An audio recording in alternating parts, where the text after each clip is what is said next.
Bonjour à toi, cher étudiant. Aujourd'hui, nous allons travailler un petit peu ton français familier autour d'un mot très important, un tout petit mot, le mot coup. Coup, c'est un mot masculin qui se termine avec un P, mais cette dernière lettre n'est pas prononcée. On ne dit pas coupe, attention, on dit coup. Les journalistes adorent utiliser le mot coup dans le vocabulaire footballistique. Footballistique, c'est le vocabulaire du football.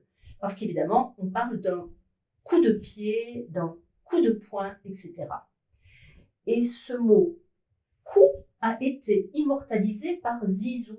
Zizou, c'est le surnom de Zinedine Zidane, qui a été un footballeur star de l'équipe de France et également le capitaine de cette équipe de France.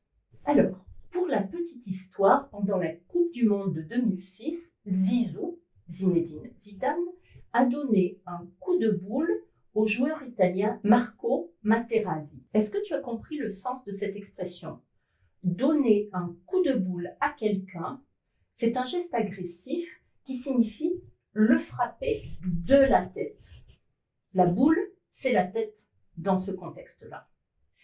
Et Zizou a donc donné un coup de tête, un coup de boule à son adversaire italien qui se permettait de dire des choses pas très positives sur sa maman. Et on ne critique pas la maman de Zizou. Je vais maintenant te donner une petite liste avec des expressions familières très connues qui intègrent le mot coup.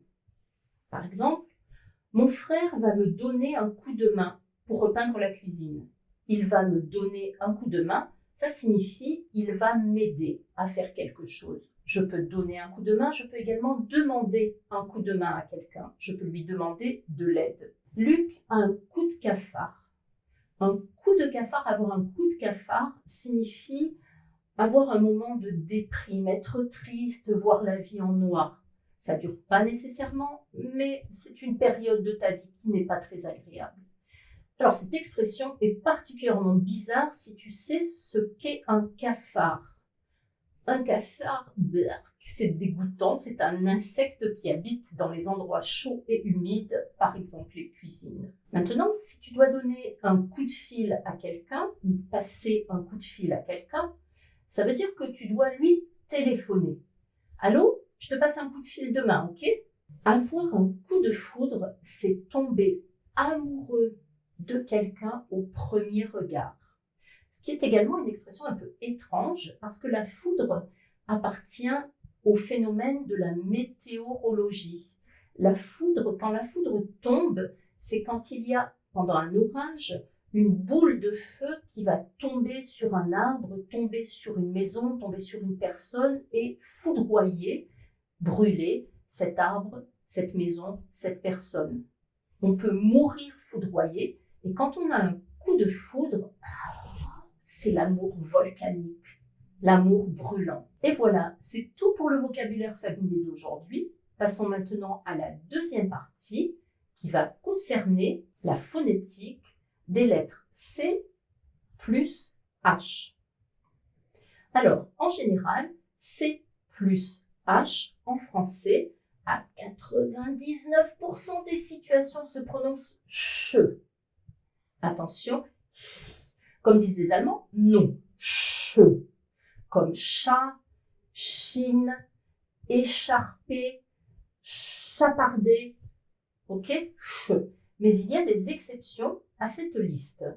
La majorité des mots qui sont des exceptions, qui s'écrivent C plus H mais ne se prononcent pas che, viennent du grec. Ils sont prononcés que. Par exemple, on trouve cette sonorité, le que, écrit C plus H, dans les mots orchestre, archéologie et tous les mots psy, psychologue, psychiatre, psychanalyste, le verbe psychanalyser, tous ou presque, parce que ne me demande pas pourquoi, psychisme et psychique ne prend pas la sonorité que, on retrouve le che. Ce sont donc une liste d'exceptions où le C plus H se prononce que et pas che. Et exception de l'exception, psychologue, c'est régulier, psychisme, c'est irrégulier. Et dernier point pour la newsletter d'aujourd'hui, le verbe falloir. Le verbe falloir, c'est un verbe super important de la langue française. Il est très souvent utilisé par les Français à l'oral ou à l'écrit, et il est très rarement utilisé par les étrangers quand ils parlent la langue française. C'est l'objet de cette petite présentation. Je vais te rappeler les utilisations du verbe falloir. Tout d'abord, on utilise le verbe falloir avec une liste. Par exemple, c'est un verbe qu'on utilise très souvent dans une recette de cuisine, quand on parle des ingrédients.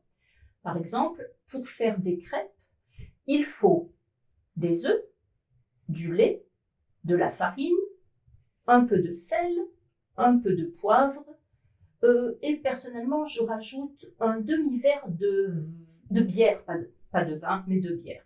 C'est une recette extraordinaire parce que la bière permet de faire lever la pâte.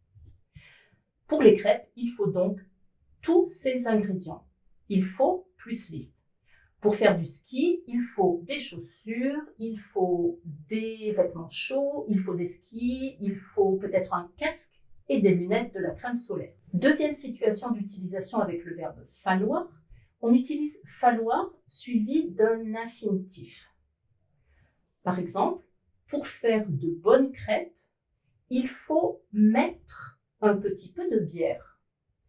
Donc cette expression « il faut » plus infinitif donne l'information de la nécessité. C'est important, c'est nécessaire.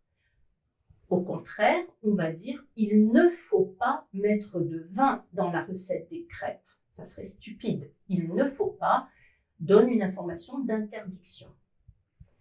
Dernière situation avec le verbe falloir, au niveau de la grammaire, on va dire « il faut que » plus, alors attention, quelque chose qui fascine, qui rebute, qui fait peur aux étudiants, le subjonctif. Il faut que tu viennes demain à 9h à la maison. Il faut que, encore une fois, exprime la nécessité. Le verbe venir est transformé au subjonctif et devient « il faut que tu viennes ». Autre exemple, « Oh, il faut que tu boives un café en terrasse au soleil, c'est tellement agréable ». Le verbe boire, boire, se transforme au subjonctif et devient « il faut que tu boives ». Et voilà, c'est tout pour cette semaine. On se retrouve la semaine prochaine pour une nouvelle newsletter dans laquelle Christian ou moi, on te donnera 3 astuces de français, 3 informations sur la langue, sur la grammaire, sur la phonétique, sur la société, la culture française. Donc, passe une bonne semaine et à la semaine prochaine.